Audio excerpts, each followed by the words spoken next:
우리 한반도가 겪었던 설마 500ppm을 넘겠어? 하지만 400ppm 넘었잖아? 탄소 중립을 실현하면 우리에게 평화가 다가올까요?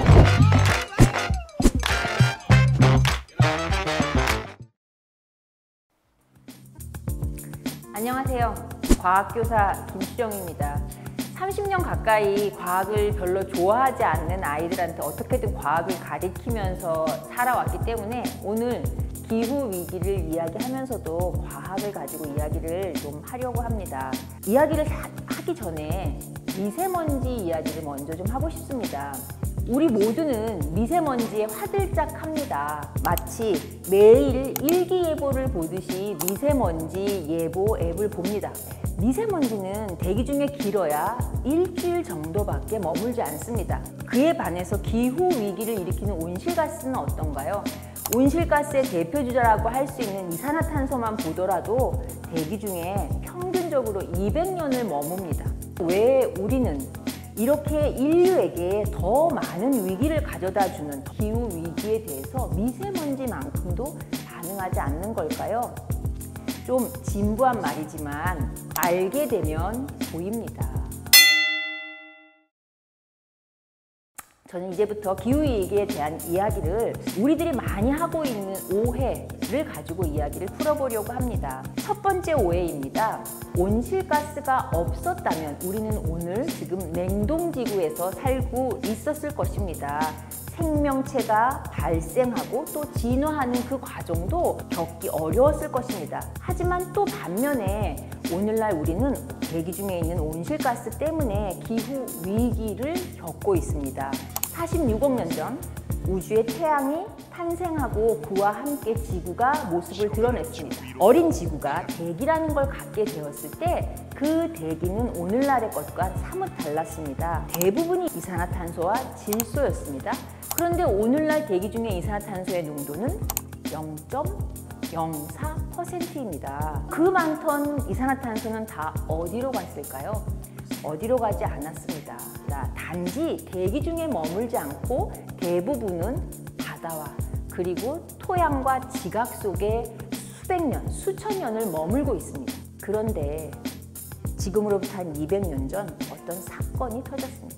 기계의 힘을 빌어서 일을 하고 생산을 하는 그러한 역사적 사건을 맞게 되었습니다. 그 이후 땅속에 암석 속에 있던 화석연료, 석탄, 석유, 천연가스들이 마구마구 끄집어져 나와서 연소 과정을 거치면서 이산화탄소의 형태로 대기 중으로 쏟아져 나갔습니다. 대멸종을 한번 예를 들어보겠습니다. 지질시대 중에는 여러 번의 대멸종이 있었습니다. 그 중에서도 제일 큰 대멸종이 고생대 말과 중생대 초에 있었던 대멸종입니다. 거의 육지와 바닷속에 있는 모든 생명체의 90% 이상이 사라졌다고 얘기합니다. 대멸종의 원인은 무엇이었냐면 지금 시베리아 지역에 엄청난 규모의 화산이 터졌습니다. 용암이 흘러내렸습니다. 홍수처럼 흘러내리고 그런 연쇄 반응을 통해서 대기 중에 이산화탄소의 농도가 무려 8000ppm에 다다르게 됐습니다. 와, 8000ppm. 오늘날 약 420ppm이라고 얘기를 하죠. 그런데 여러분, 그 고생대 말의 8000ppm은요 100만 년 동안 증가한 양입니다. 그런데 오늘날 대기 중에 이산화탄소가 증가한 양은요 1850년경에 280ppm으로 시작했던 것이 지금 420ppm입니다. 문제는 바로 이산화탄소가 증가한 속도에 있는 것입니다. 1950년을 기점으로 해서 우리 지구상에 있는 모든 지표들은 자연의 지표나 사회 경제적인 지표들이 급격히 상승하기 시작합니다. 미세먼지는 마치 화산이 분출해서 화산재가 대기 중에 머물다가 태양 복사 에너지를 차단해서 지구의 기온을 낮추는 것과 아주 비슷한 방식으로 대기의 지구의 기온을 낮추고 있습니다. 자, 그래서 이 대기 오염 물질과 지구의 기온을 올리는 온실가스는 서로 다른 물질입니다. 자, 대기 오염 물질인 이 이산화질소와 이산화황 그리고 그들이 만들어내는 질산염과 황산염은 대기 중에서 지구의 기온을 낮추는 역할을 하고 그리고 또 이들은 오존이라고 하는 온실가스를 만들어내고 하지만 전체적으로 보게 되면 지구의 기온을 낮추는 데 더 기여를 합니다.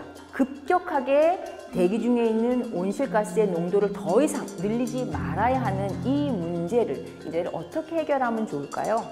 메탄은 온실가스 3인방이라고 하는 이산화탄소, 메탄, 아산화질소 이 세 개 중에서 산업화 이전 대비 가장 많은 양이 현재 증가했습니다. 그런데 메탄은 대기 중에 12년 정도밖에 머물지 않습니다. 비교적 짧은 기간 머물고 있습니다. 그런데 또 같은 양의 이산화탄소와 메탄을 비교하면 거의 이산화탄소보다 지구의 기온을 올리는 능력이 70~80배나 됩니다. 메탄은 습지에서 대체로 많은 양이 발생합니다. 하지만 습지에서 자연적으로 발생하는 양의 절반 가까이가 화석 연료를 사용하는 과정에서 발생합니다. 그런데 우리가 메탄으로 이루어진 천연가스의 성분이 메탄인데요. 이 천연가스는 석탄이나 석유에 비해서 연소시 대기 중에 발생하는 이산화탄소의 양이 훨씬 적습니다. 그런데 문제는 이 친구가 가스 상태라는 겁니다.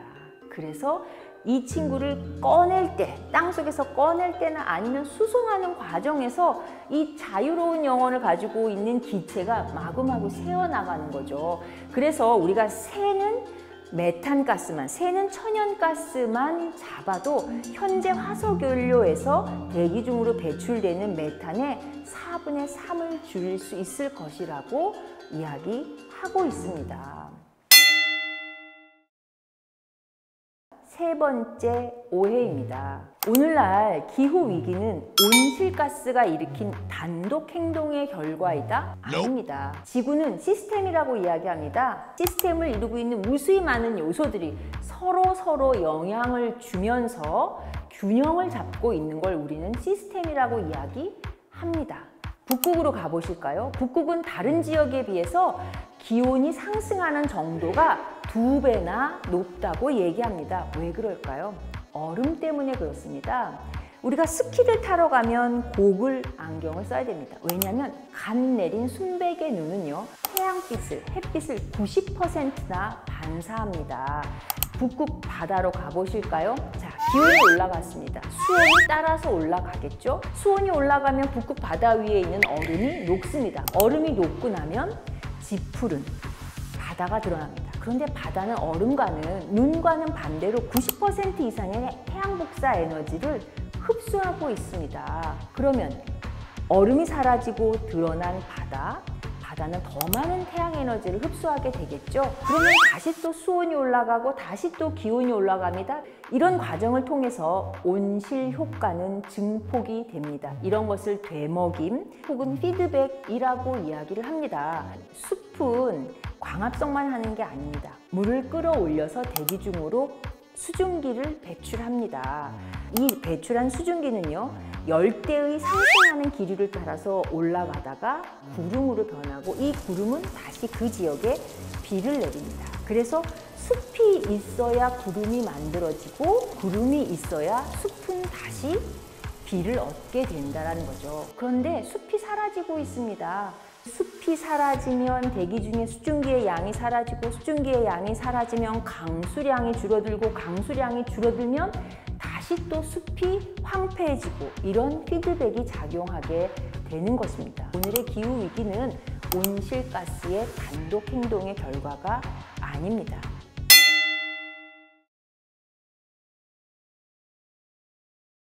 우리는 2050년까지 탄소 중립을 실현해야 된다고 얘기합니다. 그리고 1.5도를 지켜야 한다고 얘기합니다. 그렇다면 탄소 중립을 실현하면 1.5도를 지켜내면 세상이 반짝 맑아지고 우리에게 평화가 다가올까요? 이번 여름에 IPCC라고 하는 기관에서 6번째 정기 보고서를 발행했습니다. 그 보고서에서는 미래의 기후를 예측하기 위해서 시나리오를 작성하면서 그 사회가 가지고 있는 특성에 따라서 대강 5개의 그룹으로 나누었습니다. SSP라고 부르는 그 그룹은 1번부터 5번까지의 번호를 붙였는데요. 기후 위기를 완화하고 대기 중의 온실가스를 많이 잘 줄이고 그러한 참 잘했어요 도장을 받는 사회가 SSP 1번 사회입니다. 그런데 그 SSP 1번 사회에서조차도 2020년에서 2040년까지 이미 1.5도의 기온은 도달할 거라고 얘기합니다. 여러분, 오늘은 기온 상승이 산업화 이전 대비 1.09도 혹은 1.1도라고 이야기합니다. 이렇게 1.1도가 높아진 올 여름, 여러분은 어떤 기상이변 소식을 들으셨나요? 냉방장치 없이 여름을 나던 지역에서 무려 50도나 육박하는 폭염이 일어났습니다. 캘리포니아에서는 몇 달 동안 산불이 꺼지지 않았고 그리스에서는 산불을 피해서 섬을 버리고 집을 버리고 주민들이 피해야만 했습니다. 1.5도, 1.6도의 온도 상황에서 우리는 어떠한 기상이변을 겪게 될까요? 위기가 점점 심화되면 혼란은 더 가속화되고 그 와중에서 자기 주머니를 채우는 불순한 목소리들이 훨씬 더 많아질 것입니다. 그래서 우리는 진짜를 가릴 수 있는 역량을 키워야 합니다. 우리는 앞으로 지금 벌어지고 있는 무수히 많은 논쟁들을 광장으로 가지고 와야 됩니다. 모두 다 그 이야기에 귀를 기울이고 그리고 그 이야기가 커져서 바른 모양과 제대로 작동하는 기술과 정책이 되도록 우리가 해야 합니다. 얼마 전에 환경 잡지를 봤습니다. 한 사진에 이런 글이 실려 있더라고요. 벼락 맞은 나무가 있었습니다. 그리고 그 사진 작가는 이런 사진 글을 썼습니다. 참 다행이다. 내가 벼락을 맞아서.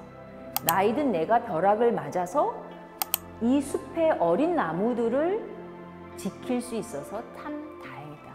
여러분, 지금 우리가 바로 열심히 더 실천해야 될 때인 것 같습니다. 감사합니다.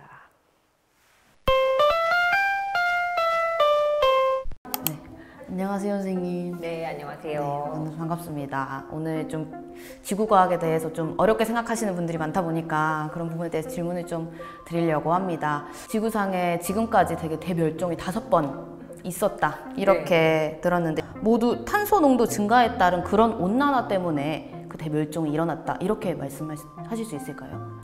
대체로 아닙니다. 예를 들어서 중생대 공룡의 멸종에 대해서는 여러 재밌는 가설들도 많거든요. 가장 유력한 건 거대한 소행성의 충돌이다 라고 이야기를 하고 있는데 제가 참 재미있게 기억하고 있는 건 뭐냐면 공룡이 멸종한 원인을 전체 신체 그 볼륨 대비 이 두뇌 용량이 작아서 머리가 나빠서 공룡은 멸종했다 이런 가설도 있습니다. 그렇다 보니 제가 예를 들었던 그 구생대 말에 그 시베리안 트랩이라고 하는 규모가 엄청 큰 용암의 분출 이걸로 인한 대기 중에 이산화탄소의 농도가 급격히 증가한 거 이게 오늘날 기후위기와 매우 유사하긴 하지만 다른 대멸종들이 다 이런 이산화탄소, 지구온난화와 관련된 건 아닙니다. 주로 외계에서 뭔가가 와가지고 난리가 나는 경우가 많이 있습니다. 기후변화에 대해서 너무 많이 얘기가 나온다. 거짓말이 섞여 있는 거다. 과도한 표현이 지금 돼 있는 거다. 이런 주장을 하기도 하는데 혹시 이것에 대해서는 좀 선생님 어떻게 말씀해 주실 수 있을까요?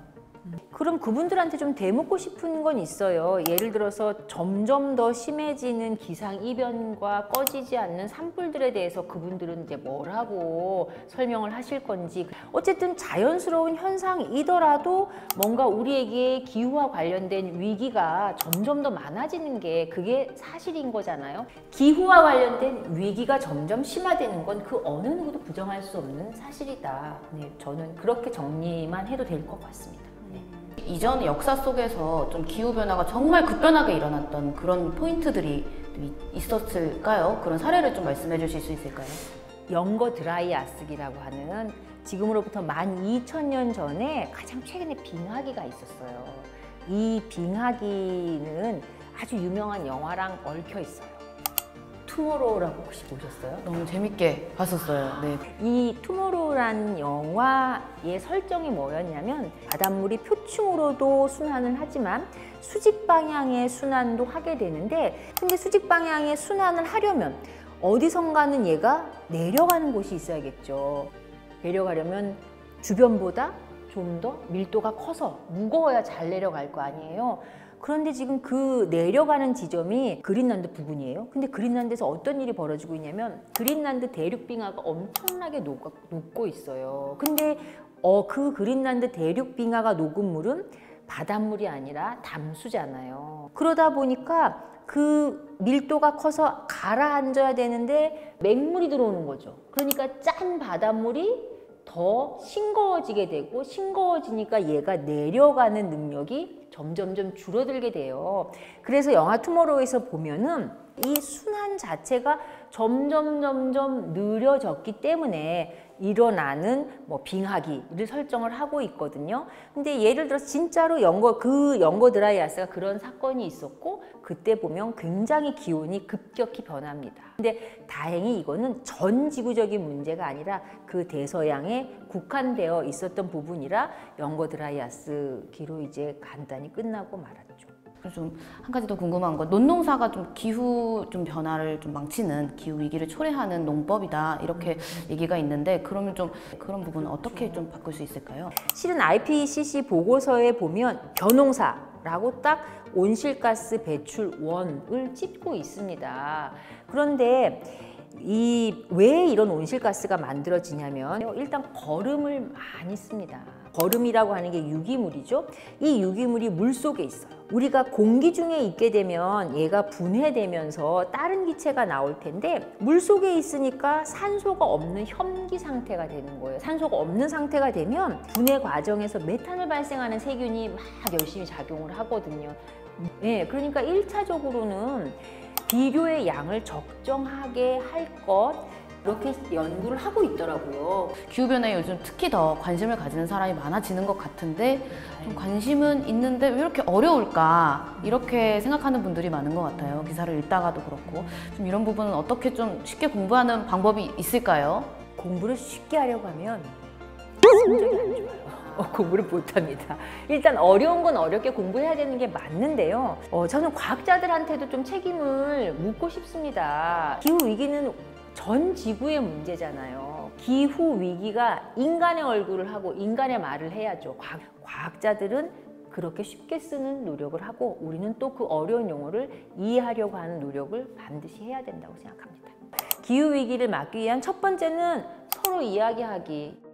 서로의 지성이 만나서, 그래서 얘기 중에 실천에 대한 결의도 나오고, 무엇이 문제인지, 무엇을 고쳐야 되는지에 대한 얘기도 나오고 라고 생각합니다. 그래서 좀 더 많이, 언론에서도 많이 좀 다뤄줬으면 합니다. 조그만 이야기들이 모여서 퍼질 때 또 그렇게 좀 실천으로도 나아갈 수 있다는 말씀이신 것 같은데, 그리고 좀 어려운 말들을 좀 쉽게 설명을 해주시는 선생님 같은 분이 계셔서 그래도 좀 더 관심을 가질 수 있지 않나 싶습니다. 네. 그럼 말씀 감사했습니다. 네, 감사합니다.